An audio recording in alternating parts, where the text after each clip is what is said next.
fondest memory of this building? Oh, there's so many, but I just think the first day I was here, I'd never seen the pit, and we met in a meeting right upstairs here, and they sort of said, you know, you're going to be our coach.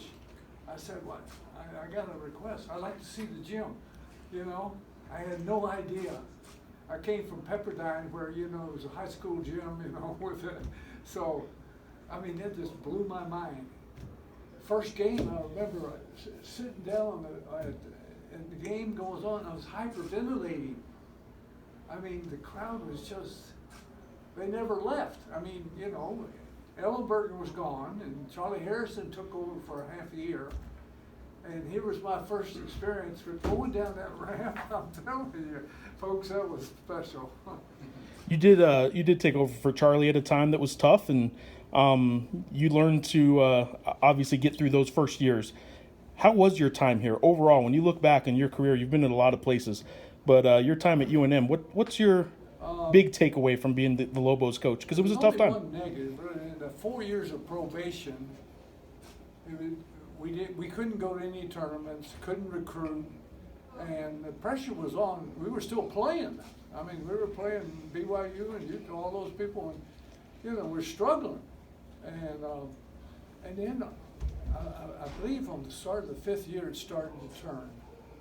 And I think, I don't know if I'm right, Henry might tell me, but I think we averaged 21 wins for about 5 or 6 years. And then last year, I think we won 24, 25, and it was too many, so they fired my ass. And not only did you have a good last season before they decided to fire you for whatever reason that was, you had a loaded roster too. I mean, people talk about what was sitting and waiting for Dave Bliss when he took over. It was a top 10 team coming back with the addition of Matt Offick, who ended up going to Arizona and starting at point guard. Brian Williams, the 6'11" kid, transferred from Maryland. And Luke was here, Leffel was here. I mean, it was loaded. I mean, when Bliss came in, he should do something nice for me. But I got to tell you this. I went around the country and people said that was the worst scandal, worst treatment I've ever heard, Coach give. And I said, time out.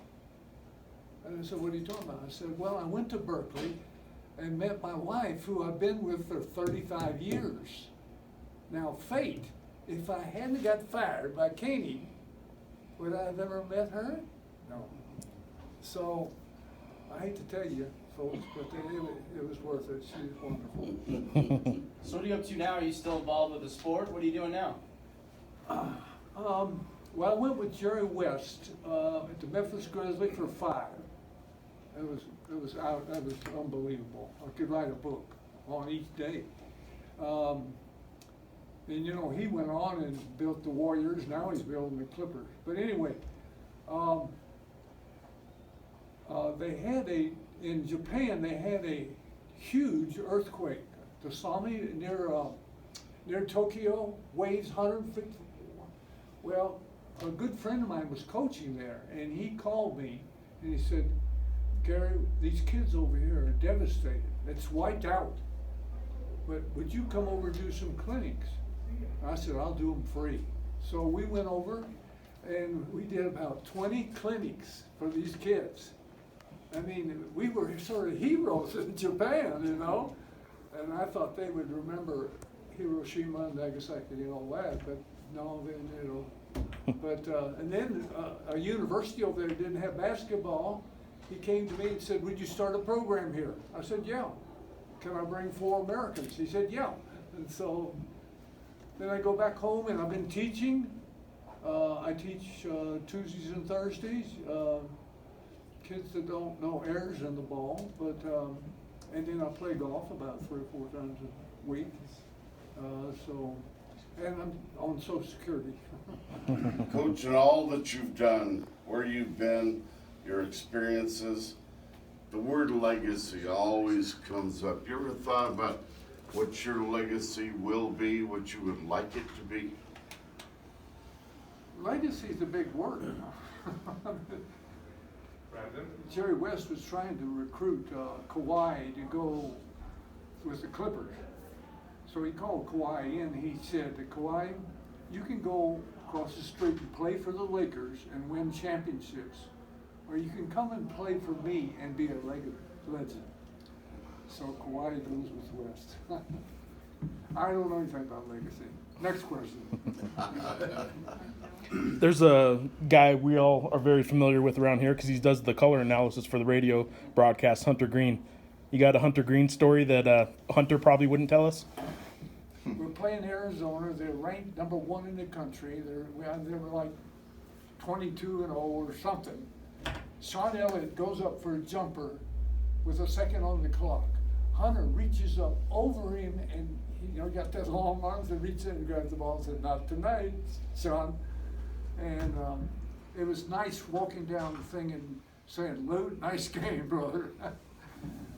The other thing was, we play in UCLA, and Henry will remember this, they started to put pressure on us. We was up 4 or 5 points, and so we had our offense was based on you overplay and go back door and I give you a layup, And so we called it together and went back out on the floor, and they started pressuring Hunter. Hunter went back door, our postman dropped it pass, and he flushed it.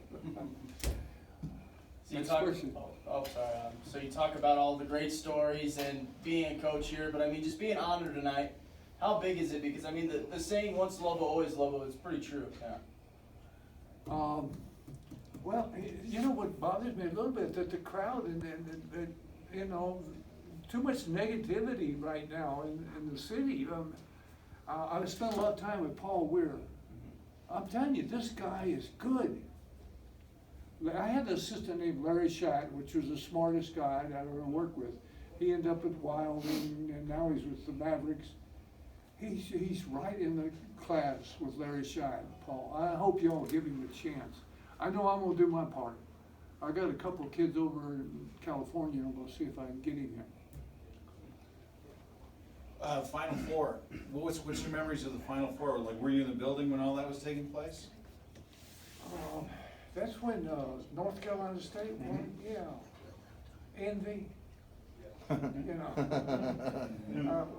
when I was at Pepperdine, we got Sweet 16 twice. Had to play UCLA at Pauley twice to get to the top 8, and I always wanted to go to the Final Four, but Mother Time or Father Time has caught up with me. Well, what do you like about this Lobo team? Well, I think the coaching staff I watched them work out today for about an hour. They're a happy team. They seem like they like one another. They got some athletes. I'd be surprised if they didn't surprise some people. I'd be real surprised. Now, Kentucky got beat by Evansville last night, right? So you're playing Green Bay, which is a similar Evansville. They've never heard of Green Bay. They don't even know what, it's in Wisconsin, I think. But anyway, so if they take them light, they'll get beat. But I think in the long run, they're going to be a good ball club.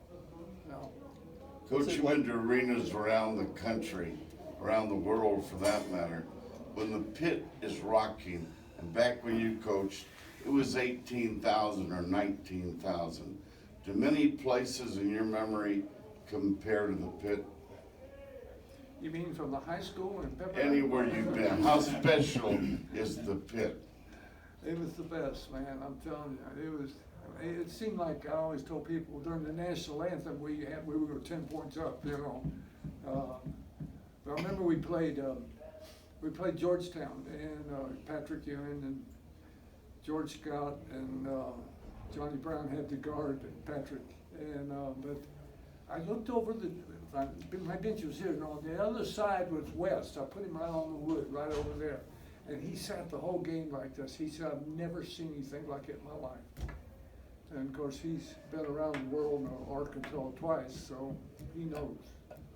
Gary, We've talked a number of times over the years, and I Little thought, louder. we've talked a number of times, I've always told you how much class I thought you had, the way you handled everything here when the firing happened.